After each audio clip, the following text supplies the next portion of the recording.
Bapak Ibu Saudara, kita melanjutkan kembali pelajaran kita tentang salib.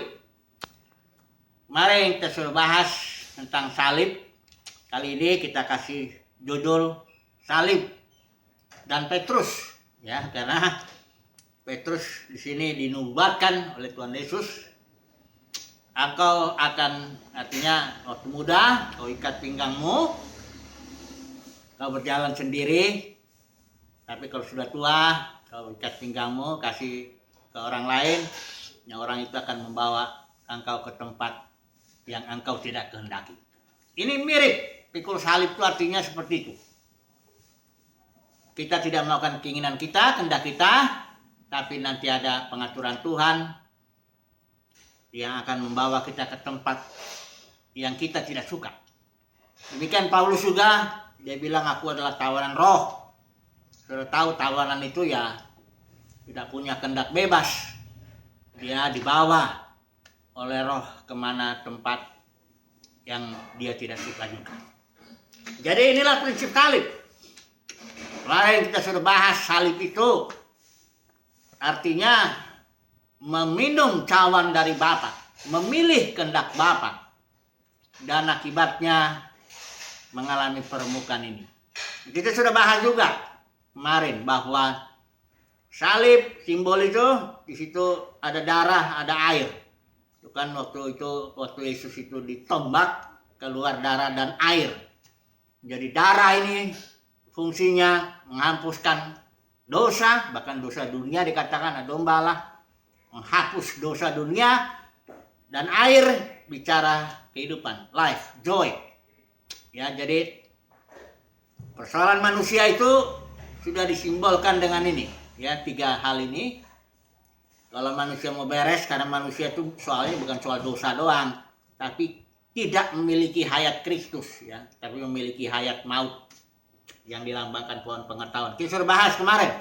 Jadi kalau orang mau menikmati, katakanlah begitu ya, manfaat daripada darah dan air ini dan life ini, orang harus menempuh jalan salib. Nggak bisa. Jangan dipisahkan darah dan hayat, ya, dipisahkan dari salib. Nggak bisa. Itu satu paket. Orang yang mau menerima pengampunan itu adanya di salib itu. Orang mau menerima hayat, pertumbuhan, itu adanya juga di salib. Jadi, dan Yesus juga udah bilang, barang siapa mau ikut aku, pikul salib, ya.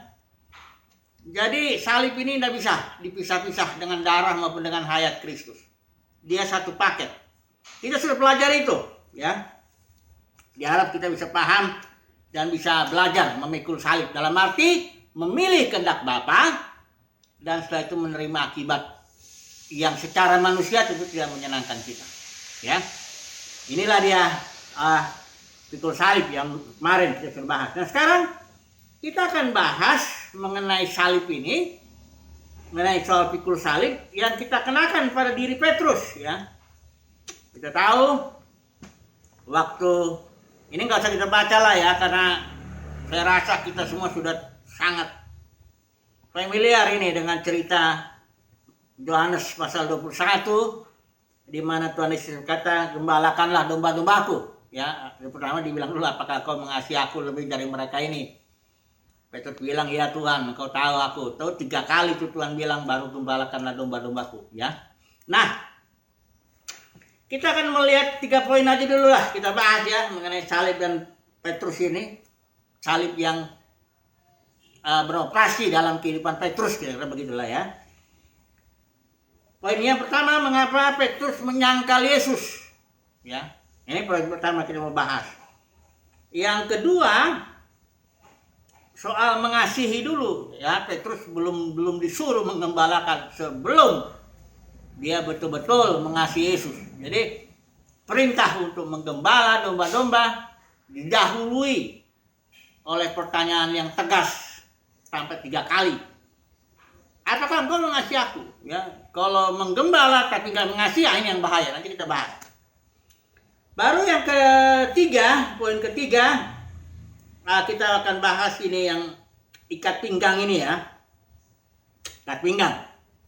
Ikat pinggangnya ikat pinggang Petrus yang dibawa sama orang ke tempat yang Petrus nggak suka. Ya. Oke, mari kita melihat dulu yang pertama. Mengapa Petrus menyangkal Yesus? Ya, sampai 3 kali. Padahal ini kita tahu bahwa Petrus itu bersungguh-sungguh dia ngomong yang dia nggak maksudnya menipu Tuhan Yesus, enggak. Dia bilang, Yesus bilang kan kau akan menyangkal aku 3 kali sebelum ayam berkokok. Pertanyaan begini awalnya. Setelah Yesus bilang, engkau tidak bisa ikut aku sekarang, aku akan pergi pada Bapa lewat salib, engkau tidak bisa ikut. Kenapa? Karena hayatnya Petrus itu masih hayat yang lama. Jadi murid-murid itu belum menerima hayat Kristus ketika mereka 3,5 tahun berjalan dengan Yesus. Karena Yesus belum mati dan bangkit. Setelah Yesus mati dan bangkit, baru dia menghembuskan roh ke dalam muridnya itu. Disitulah mereka menerima hayat. Roh ini lain dengan roh yang di Pentakosta itu yang membaptis dengan memberikan karunia-karunia, kemampuan untuk melayani, bukan itu. Jadi lahir barunya, karena surat itu juga bilang, lahir baru itu didasarkan atas kebangkitan Yesus. Jadi begitu Yesus bangkit, dia menjadi Adam akhir, Adam yaitu roh memberi hidup, life giving spirit. Dia hembuskan itu kepada muridnya. Barulah Petrus menerima hayat Kristus. Setelah Yesus bangkit ya, memberikan itu. Jadi sebelum Yesus disalib, Petrus itu masih memiliki hayat. Memang dia memiliki hayat lama. Hayat yang didapatkannya dari pohon pengetahuan itu, dari Adam, ya, semua kita memiliki itu. Nah, orang yang memiliki dengan hayat lama itu tidak mungkin mengikut Yesus, tidak mungkin. Walaupun Petrus bilang, aku akan menyerahkan nyawaku bagimu, katanya. Itu ngomong Petrus betul. Hayat lamanya itu mendorong dia untuk, aku komitmen ini nggak main-main. Aku mau serahkan nyawaku. Tapi yang nggak disadari Petrus, dia memiliki hayat lama. Yang hayat lama ini ya, ini hayat yang egois ini. Hayat yang berpusat kepada diri sendiri. Nah, ini yang Petrus nggak tahu. Dia pikir kali yang dia omongin itu yang akan dilakukan. Nyatanya baru aja dia omongin sama hamba perempuan, kamu kan muridnya, dia langsung bukan. Ya, ditanya lagi, bukan. 3 kali dia bilang bukan. Ya, kenapa? Karena hayat lama itu adalah hayat yang self-center. Bagaimana saya selamat? Kira-kira gitulah hayat yang lama itu, ya. Bukan bagaimana ikut Tuhan mau menyangkal diri, wah. Walaupun mulut ngomong begitu, ya banyak orang kan komitmen tiap tahun baru biasanya komitmen belum lama besoknya sudah dilanggar. Kenapa? Hayat lama ndak bisa, ya.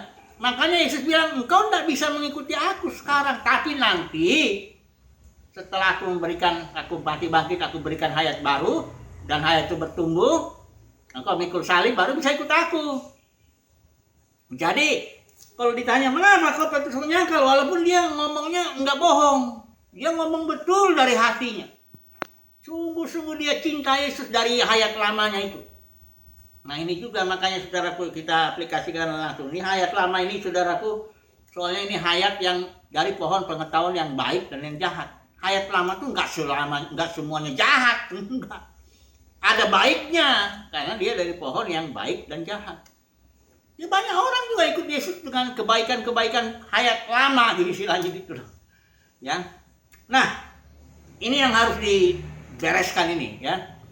Dengan cara apa? Dengan cara pikul salib dan lain, karena hayat baru itu, hayat Kristus itu, Zoe itu adanya di salib. Itu selalu diingat Bapak Saudara ya. Jangan coba-coba pisahkan salib dengan pengampunan dengan darah Yesus itu maupun hayat baru Kristus itu, hayat Kristus itu. Ya jangan dipisahkan. Jadi barang siapa yang tidak mikul salib tiap hari, udah efek daripada darah Yesus maupun hayat itu nggak ada lagi. Karena efek daripada darah Yesus maupun hayat Kristus hanya berlaku bagi mereka yang memikul salib tiap hari.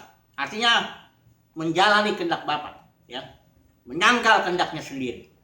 Kalau dalam kasus Petrus ikat pinggang itu. Oke, ini poin pertama. Jadi mengapa Petrus menyangkal? Ya karena dia memiliki hayat lama. Nggak bisa, dia pasti akan, karena hayat lama pasti selamatkan diri dulu lah ya.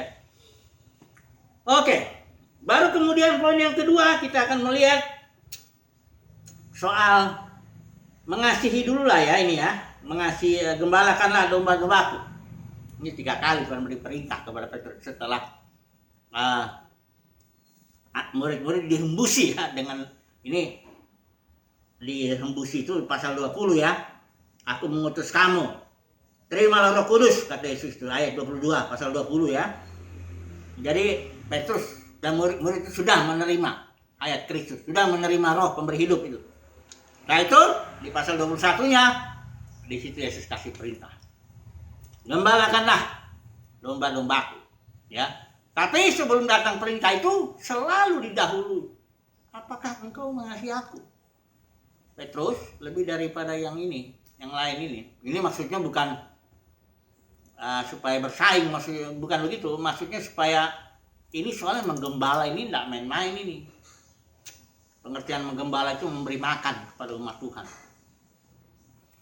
Ini boleh saya bilang gini ya, ini tugas yang daerah basah lah istilahnya. Kalau orang kurang mengasihi Yesus, waduh pasti salah. Nanti saya mau buka apa adanya aja. Entah senang didengar orang atau enggak peduli saya. Yang penting saya akan kasih tahu apa yang saya yakini itu Alkitab katakan. Karena ini kalau misalnya Petrus kurang mengasihi Yesus waktu dia khotbah di Pentakosta itu, 3.000 orang bertobat sekali khotbah. Kalau Petrus bilang semuanya bayar perpuluhan, bagaimana? Langsung kaya dia toh? Belum lagi kalau dia cuma lewat begitu aja, bayangannya, itu bayangan tuh bukan maksudnya ada matahari, enggak. Bayangan itu artinya radius. Pengaruh Petrus itu, kalau dia jalan begitu, kena orang pengaruhnya entah 1-2 meter, saya nggak tahu. Tapi kena, sembuh. Nah kalau orang sembuh itu kan gampang ngasih persembahan toh. Kalau Petrus tinggal begini aja, sekalian bawa kantong persembahan, sekalian dia lewat gitu, penuh. 1 hari. Makanya kalau nggak mengasihi Yesus ini, orang menyalahgunakan. Karena menggembala itu, saya lagi ya, itu daerah basah. Daerah pelayanan basah. Orang bisa mengumpulkan bahkan ratusan miliar. Ada kesaksian seorang begitu. Ya. Bisa bahkan bangun harta sampai triliun. Barangkali 4 triliun. Ya. Mengumpulkan uang dari umat Tuhan dengan cara menggembala seperti ini. Makanya mari kita melihat dulu. Pertanyaannya begini dulu. Apakah jabatan gembala sidang itu ada di Alkitab? Nah ini dulu ya. Coba nggak usah kita dalam-dalam juga, nggak usah terlalu susah juga, belajarnya gampang kok. Tanya aja di situ gereja di Yerusalem siapa sih gembala sidangnya? Gereja di Korintus, gereja di Antioquia, ada nggak gembala sidangnya? Udah jelas lah, orang baca sekali aja kita malah langsung udah ngertinya itu. Nggak ada gembala sidangnya. Loh sekarang kalau gitu kenapa ada? Nah ini dia jalannya, caranya ini. Saya udah pernah menulis ini di Facebook, sebenarnya udah saya tulis ini. Lahirnya organisasi ya yang menjadi alat pemimpin itu dari mana? Ini ada seorang namanya Ignatius. Ini tahun 117 Masehi. Inilah dia yang membedakan antara penatua dengan bishop. Ya ini kalau ada baca, saya tahu kok di Facebook itu judulnya saya bikin itu ibadah setelah COVID-19. Ya. Kalau saudara mau pelajari itu. Jadi gereja mula-mula dipimpin oleh para penatua dan diaken. Penatua ini ada 2 istilah Yunaninya, ada presbyteros, ada episkopos. 2 istilah Yunani itu sama orangnya. Kalau episkopos itu hanya fungsi. Epi itu dari atas, kopos melihat. Jadi orang yang tugasnya melihat dari atas. Karena domba itu tidak mampu dia melihat. Jadi dia ada penatua yang melihat dari atas. Kalau ada serigala itu episkopos. Yang satu lagi istilahnya presbyteros, itu artinya tua-tua, orang yang udah dewasa, yang sudah mengerti lah jalan Tuhan. Dia ini dengan fungsinya melihat dari atas, dengan kedewasaannya, dialah menggembala. Selalu jamak bentuknya, penatua, ya. Nah sekarang kenapa jadi ada satu orang tokoh?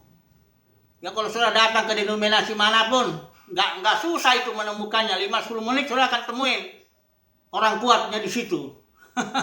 Yang menentukan segalanya di situ tuh gampang, sudah datang aja. 10-5 menit atau langsung ketahuan ini dia tokohnya, ya, orang kuat dari situ, ya. Kenapa bisa begitu? Pertanyaannya. Jawabnya ini Paulus sudah jelas dia bilang itu di Kisah Para Rasul itu.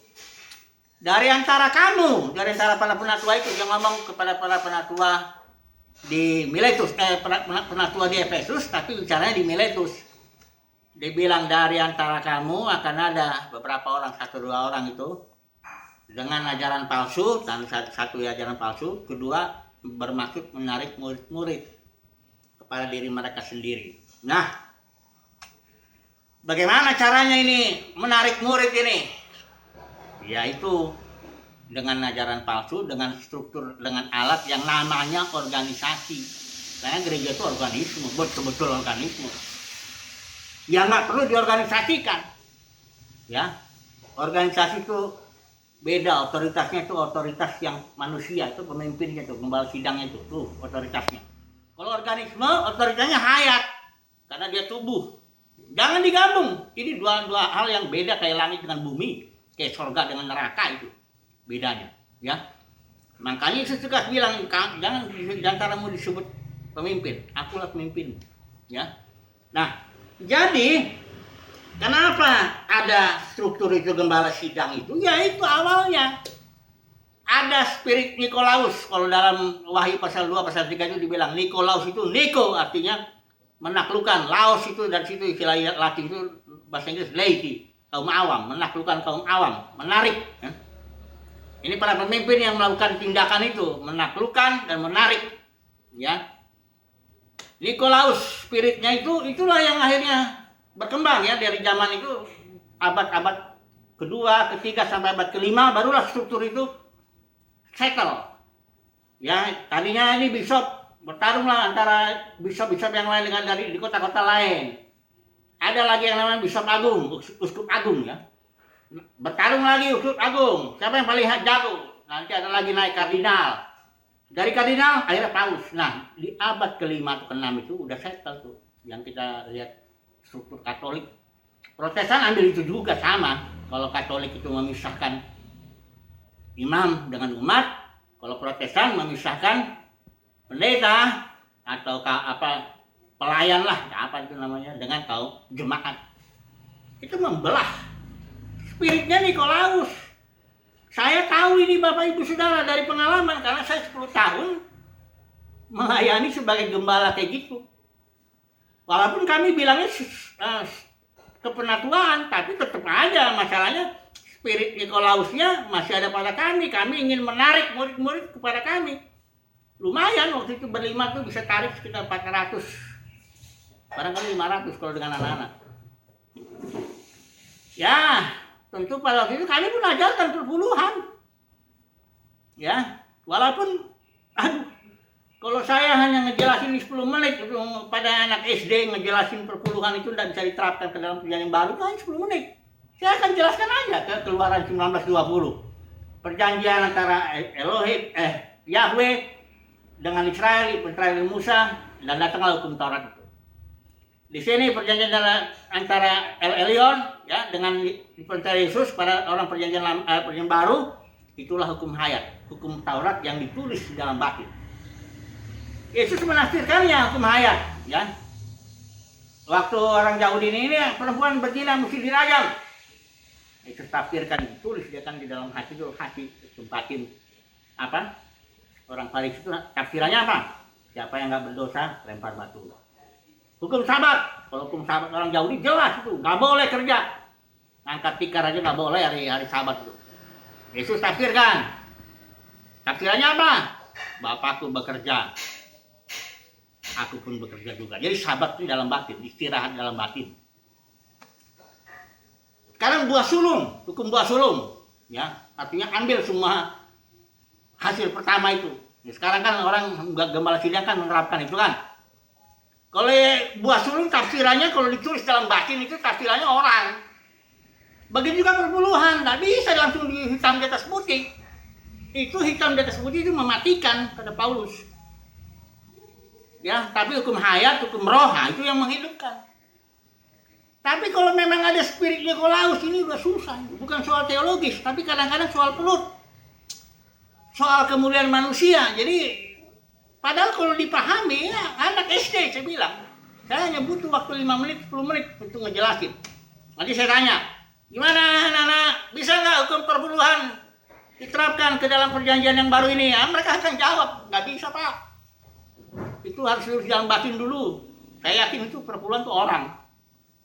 Bukan uang. Tapi kembalilah, ya. Makanya ini, apakah engkau mengasihi aku, kata Yesus. Sebelum kau menggembalakan domba-dombaku, apakah engkau mengasihi aku? Pertanyaannya 3 kali ditanya. Karena menggembalai kembali, saudaraku. Inilah Petrus contohnya. Dia bilang jangan kau dalam surat Petrus itu, ya. Sebagai gembala jangan seolah menjadi tuan, memerintah, mengatur, ngambil apalagi sampai ngambil uangnya.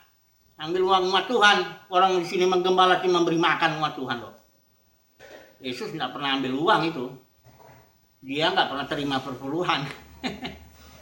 Dia kasih makan, malah orang kasih firman, kasih roti. Jadi kembali, perintah menggembala itu daerah basah ini. Apakah engkau mengasihi? Kalau mengasihi itu ya sudah memberikan firman dan roti. Kalau ada rotinya ya, kalau enggak ya minta yang walaupun saya punya 5 roti 2 ikan, biarlah Tuhan jadikan mukjizat supaya bisa ngasih makan umat Tuhan. Kira-kira begitu.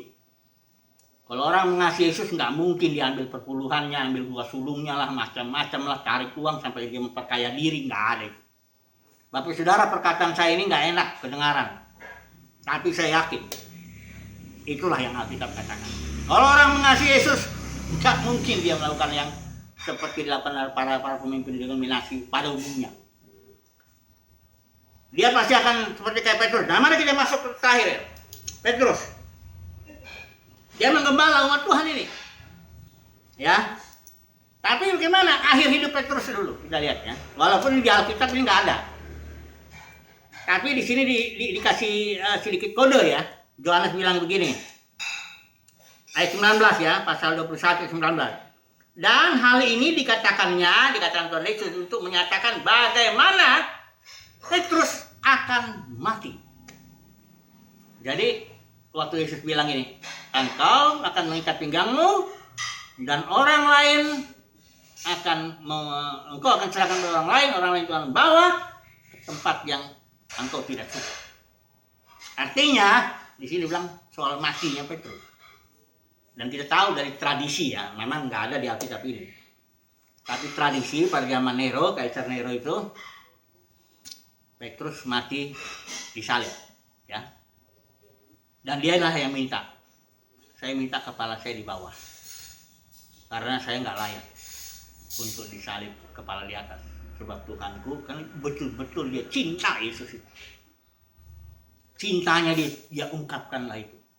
Aku nggak mau disalib kepalaku di atas, biarlah kepalaku di bawah. Ini dia mengasihi Yesus sampai kepada akhirnya. Ya, yang ini bukan berarti bahwa semua orang harus mati disalib kepala di bawah, bukan begitu. Tapi semua kita yang melayani Tuhan harus ikat pinggang kita kasih orang lain, biar dia bawa kita ke tempat yang kita nggak suka. Akhir hidup pelayan Tuhan yang sungguh-sungguh itu selalu mantap lah. Tak akan mungkin kasus lah. Nah itu kalau kasus sudah salah dari awal itu. Ada itu salahnya, hanya nggak kelihatan di awal. Baru di akhirnya kelihatan. Kayak gandum dengan lalang di awalnya nggak kelihatan. Tapi nanti akhirnya baru. Puji Tuhan lah. Saya mengambil kesimpulan. Saya kaitkan dulu dengan COVID-19 ini. Apa yang datang melalui COVID ini? Jelas bahwa ibadah di gedung tidak bebas lagi lah, katakan begitu lah. Walaupun ada juga yang masih juga, walaupun sudah ada ini pakai ini jarak macam-macam. Maksudnya apa ini? Maksudnya supaya kita kembalilah, berpikirlah, mengasihi Yesus itu seperti apa, menggembala itu seperti apa, ya. Umat Tuhan ini juga supaya berpikir ulang lah. Karena gedung ini, alat ini di tangan para pemimpin ini untuk narik murid-murid, untuk mengontrol, menguasai, memberi peraturan ini dan itu dan sebagainya. Ini diputus dulu oleh COVID, supaya umat Tuhan kembali ke rumah-rumah. Dari Jumat Mula-Mula itu di rumah-rumahnya mereka ibadah. Mulai berpikirlah umat Tuhan. Ya, kita semua berpikirlah. Bagaimana ini? Melayani Tuhan itu apa artinya? Menggembala apa artinya? Itu makanya saya sempat bikin tulisan ini. Ibadah setelah COVID. Gereja setelah COVID. Kalau Bapak Saudara mau baca ini ada di Facebook. Oke lah, jadi kesimpulannya, marilah kita belajar pikul salib, melayani apapun pelayanan kita, entah harus menggembala tuh, ngajar ratu, nabi, gembala, pengajar, atau karunia macam-macam, bahkan karunia memberi yang kecil-kecil pun, semua bahkan melayani sebagai bapak rumah tangga, ibu rumah tangga, sebagai karyawan, semuanya melayani. Tapi mari kita belajar seperti Petrus, dia diikat, silakan orang lain akan bawa dia ke tempat yang dia tidak inginkan. Dia nggak ngambil keuntungan sama sekali dari rumah Tuhan. Ini saudara, kalau orang mengasihi Yesus, tidak akan diambil perpuluhannya, tidak akan diambil buah sulungnya, tidak akan diambil keuntungan dari rumah Tuhan. Orang yang mengasihi Yesus melayani Tuhan, dia akan berikan apa yang dia ada. Karena dia dapat dari Tuhan juga gratis kok. Dapat firman gratis, dikasih makan juga gratis. Ya maksudnya gratis artinya dari meja Eliasnya dengan iman, dengan dia, atau mungkin dia kayak Paulus bekerja. Ya istilahnya hidup semuanya dari Tuhan lah. Ya kalau otak kita dibikin miring sedikit, kan kita udah gak bisa ngerti firman, gak bisa cari uang. Gitu. Jadi semuanya itu gratis dari Tuhan. Ya udah kasihlah gratis kepada umat Tuhan. Berilah makan umat itu kata Tuhan. Jadi begitulah. Semoga Bapak Saudara kita menjadi pengikut Tuhan yang mengasihi Tuhan. Walaupun kita melayani, kita pikul salib seperti Petrus. Haleluya. Amin.